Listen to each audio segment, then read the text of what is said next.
Bu yigit noodatiy yondashuv bilan 2 million dollarlik biznes qurdi. Gap aqshlik mashhur qo'shiqchi Jason Derulo haqida ketmoqda.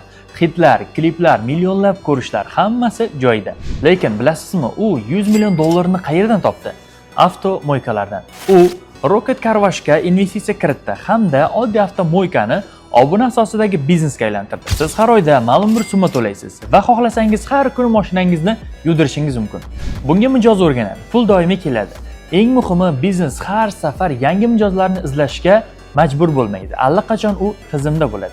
Keyin esa kengayish. Ular butun respublikadagi, ya'ni butun davlatdagi avtomoykalarni sotib olishadi. Ularning nomlarini o'zgartirishadi. Hammasi bitta nomda Rocket Car Wash bo'ladi. Formula oddiy.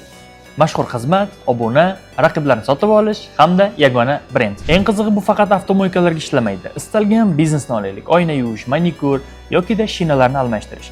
Barchasini obuna tizimiga o'tkazib, raqiblarni sotib olib, hammasini bitta brend asosida tizimlashtirishingiz mumkin. Mana shunday oddiy servis xizmatlaridan milliardlik bizneslar quriladi. Biznesga oid foydali ma'lumotlarni o'tkazib olmaslik uchun menga obuna bo'lib qo'ying.